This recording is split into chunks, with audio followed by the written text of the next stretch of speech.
শান্ত আর আমার ভিতরে এই জিনিসগুলো কখনোই কাজ করবে না। ও যখন ক্যাপ্টেন্সি করেছে আমি ওকে অনেক হেল্প করেছি এবং আশা করি যে ও আমাকে অনেক হেল্প করবে। যে আমি এমন একটা জায়গায় ব্যাটিং করতে চাই যেটা টিমেরও লাভবান হয় এবং দিন শেষে আমিও লাভবান হই।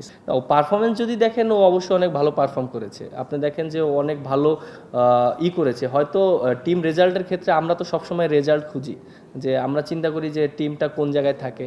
সো আমরা রেজাল্টের দিক থেকে যদি বলেন তাহলে হয়তো আমরা যেভাবে আশা করেছিলাম হয়তো ওইভাবে আমরা পূরণ করতে পারিনি। আমিও তো টিমেই ছিলাম, আমিও তো খেলেছি, একসাথেই তো ক্রিকেট খেলেছি।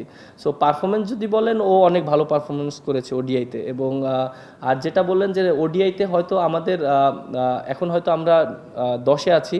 সো আমরা তো একটা সময় মনে করেন যে 5-এও ছিলাম এবং যখন মাশরাফি ভাই ছিল তখন আমি যখন ঢুকেছি 6-এ ছিলাম।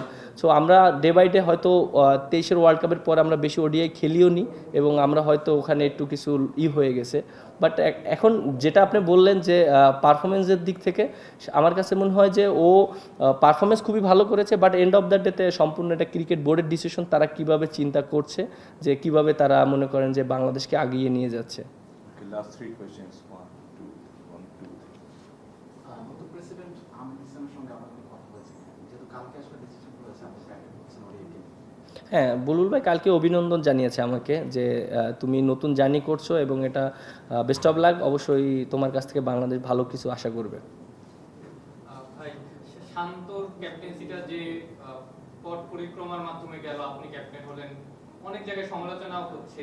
আপনার কাছে কি মনে হয় যে ড্রেসিং রুমে একটা প্রভাব ফেলতে পারে কিনা এই জিনিসটা নিয়ে? দেখেন, একটা জিনিস কি, আপনার যেটা বললেন যে ড্রেসিং রুমে, আমার কাছে মনে হয় না এরকম কোনো প্রভাব পড়বে না। কারণ দিন শেষে আমরা দেশের হয়ে ক্রিকেট খেলি এবং হয়তো মনে করেন যে শান্ত আর আমার ভিতরে এই জিনিসগুলো কখনোই কাজ করবে না। ও যখন ক্যাপ্টেন্সি করেছে আমি ওকে অনেক হেল্প করেছি এবং আশা করি যে ও আমাকে অনেক হেল্প করবে এবং ওর সাথে আমার এই কথাই হয়েছে। যে আমাকে একটা কথাই বলেছে, ক্যাপ্টেন্সি এটা মানে আমিও কখনো কোনো কিছু ফিল করিনি। আশা করি যে এটা আমার ভিতরে এই জিনিসটা আসবে না। আমরা একত্রে আমরা কাজ করব বাংলাদেশের হয়ে এবং আমরা বাংলাদেশকে একটা ভালো জায়গায় দাঁড় করাতে চাই। আরেকটু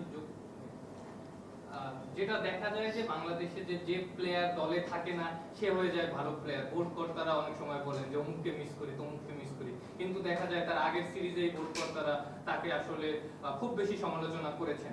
আপনি যেহেতু ক্যাপ্টেন, এর আগে দেখা গেছে যে মেহেদী মিরাজ ক্যাপ্টেন হলে ভালো হতো, মেহেদী মিরাজকে নিয়ে আক্ষেপ হতো। এখন যেহেতু ক্যাপ্টেন হয়ে গেছেন, এখন আর ওই আক্ষেপটা নাই। এই কারণে আপনার কাছে কি মনে হয় ওই চ্যালেঞ্জটা নিশ্চয়ই বেড়ে গেছে আপনাদের ক্যাপ্টেন্সিটা ধরে রাখার, ভালো পারফরমেন্স করে দলকে ভালো জায়গায়? একটা জিনিস দেখেন, দিন শেষে ক্যাপ্টেন একটা দায়িত্ব পালন করে। দিন শেষে তা পারফর্ম করাটা খুব ইম্পর্টেন্ট এবং টিম রেজাল্ট করানোটা।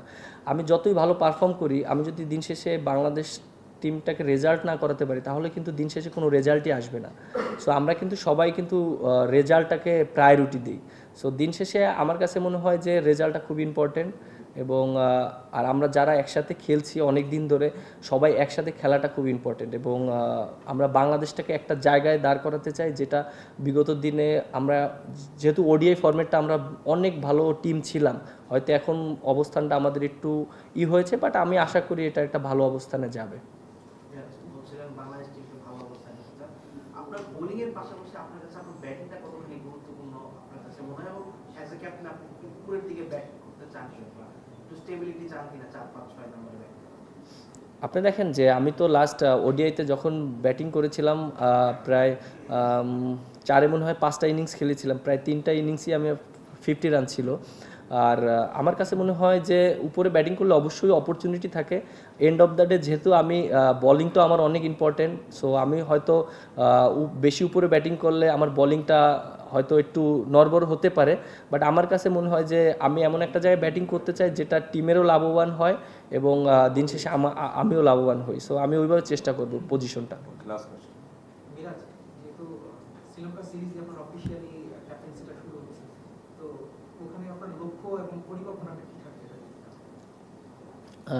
অবশ্যই লক্ষ্য থাকবে সিরিজ জেতা ফার্স্টে এবং যেহেতু আমরা ওডিআইতে অনেক দিন পর খেলছি এবং ফার্স্ট ম্যাচটা আমাদের জন্য অনেক ইম্পর্টেন্ট। আর যেহেতু আপনি দেখেন যে গত বছর আমরা বেশি ওডিআই ম্যাচ খেলিনি, সো আমাদের জন্য এটা একটা চ্যালেঞ্জ। এর আগে আমরা দেখেন যে যখন ওডিআই ম্যাচ খেলেছি প্রায় বছরে 15-20টাও ম্যাচ হয়েছে। যেহেতু টেস্ট ক্রিকেটে চ্যাম্পিয়নশিপ ছিল আমাদের ওডিআইটা ওইরকম হয়নি। সো এটা একটা ওডিআই প্লেয়ারদের জন্য একটা চ্যালেঞ্জিং, যে অনেক দিন পর পর খেলা হলে অবশ্যই চ্যালেঞ্জ হবে, বাট আমাদের লক্ষ্য থাকবে অবশ্যই সিরিজ জেতা।